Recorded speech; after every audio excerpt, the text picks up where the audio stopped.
Two Grandmas on the Microphone, number 19. Hi, everybody. Hi. So well, it's 2 weeks, but I wanted to talk about making decisions for yourself, which I seem to struggle with. This weekend, Saturday morning, we had outdoor fit, and it was a little bit of a drizzle, right? Mm-hmm. So I have to make the decision whether to bring it online completely or to go outside. And we're outdoor fit, so my tendency is to try my very best to have it outside, even though not many people show up if it's iffy, but it's hard for me. So on Saturday, Dan checked the radar for me, and there was nothing, it looked like it was going to be okay. And I'm in my car driving to Rumson, and it's drizzling, and it's getting harder as I'm driving. So I knew one person was definitely coming. I pulled over like 3 times to call this person because I couldn't decide. And I live like, maybe 8 miles from the church.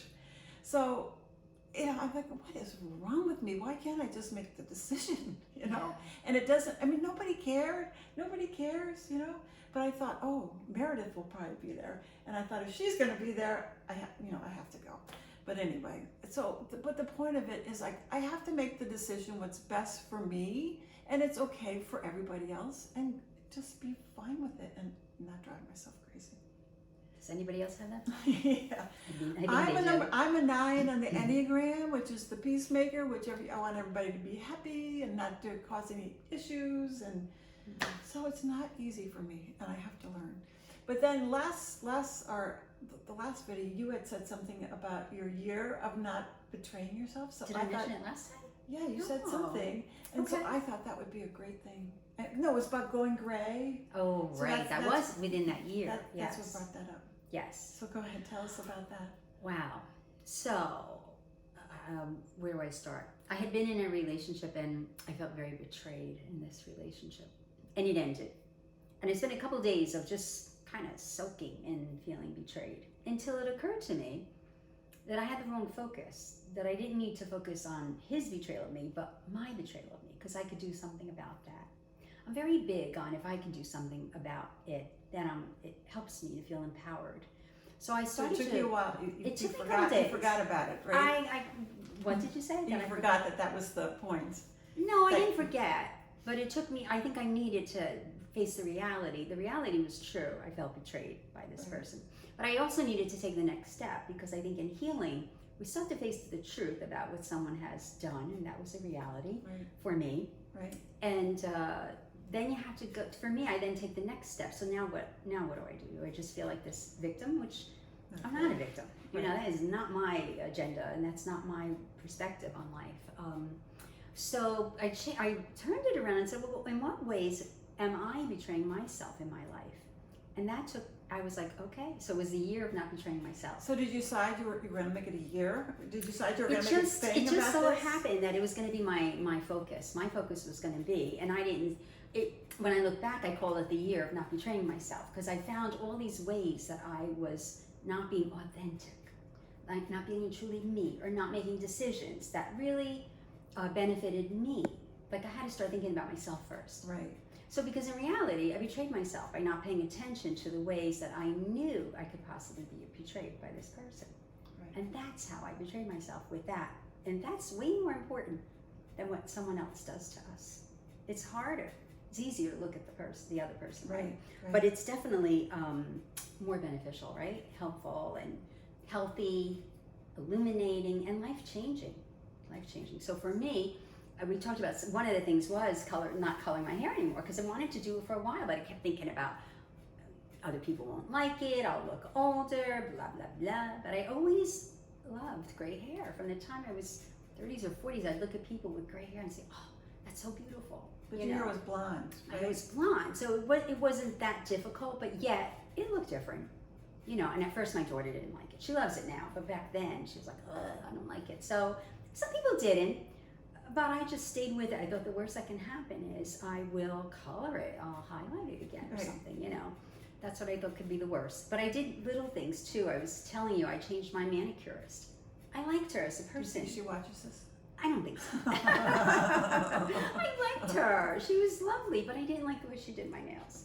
So I went back. And so how long did you keep going to her? And even though you didn't, I was going to her for years. and then, no, not after I realized, like, wait a minute, let me look at how.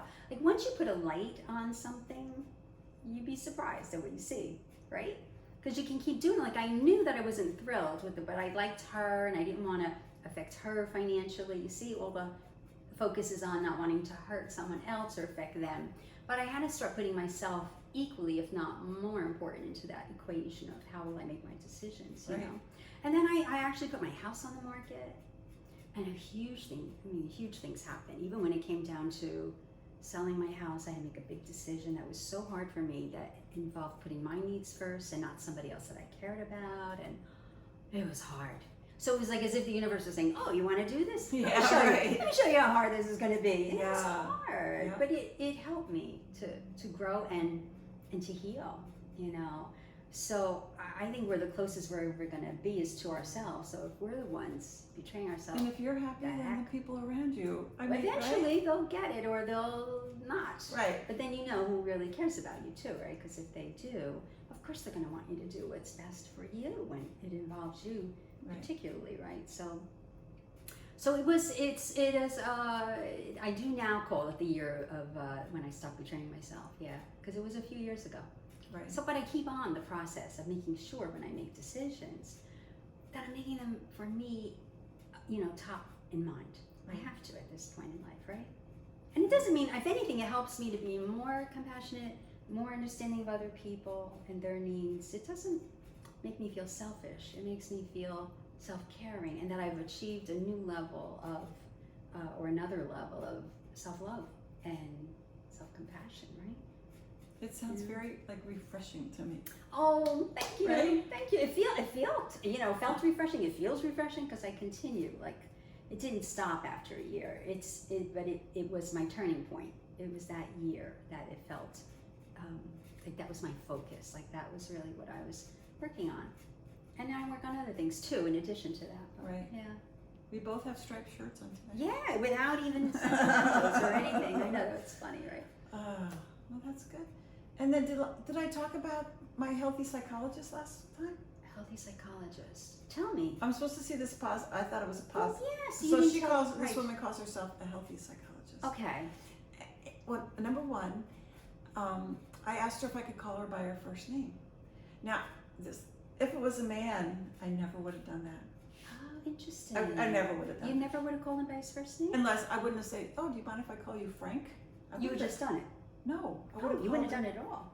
If it was a doctor, like she's a doctor, So I wouldn't have said, I see. you know, if the guy name is, I said, oh, can I call you Frank? I never would have done Got it. it. So I said, and it just came out of my mouth. It was Okay. kind of an interesting thing. Okay. She's like, well, some people call me doctor. Well, but you can call me by my first name. I said, okay. She said it was okay. Yeah. Yeah. So whatever. I feel like because when you're older, like, I'm But agreeing. anyway. When you get older, it's like, yeah.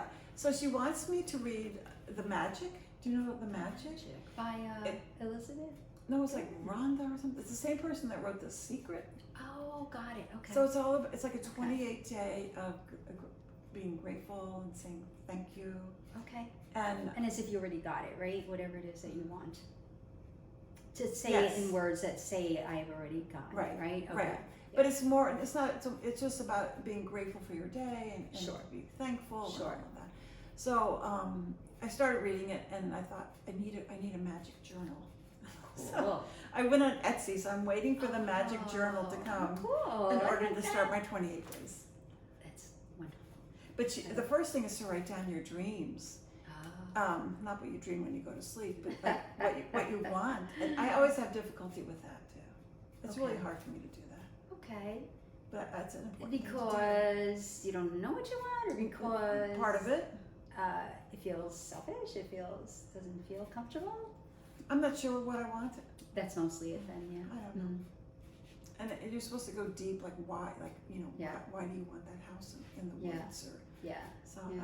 I'm gonna make myself do it and really be mindful about it. Well, it sounds like so in sync with what I was talking about with not betraying yourself, doesn't it? Because the more we know who we are, and the more we say, yeah, this is who I am and what I want, it goes together. Then you're not betraying yourself. right? Then we make decisions that are good for us, as we know what we want, right? Right. Mm. And I know I drive people around me crazy when you're like wishy-washy about things. It's not good. You should just say what you want and see what happens. Well, and I'm going to encourage you, my dear friend, it's not so much a should or if it's good or bad. Are you happy that way? You know what I mean? Like, is it feeling fulfilling that way? Because that makes somebody else the deciding person of what you should do or shouldn't do, Right. you know? So is it comfortable for you is my question, to not be able to decide.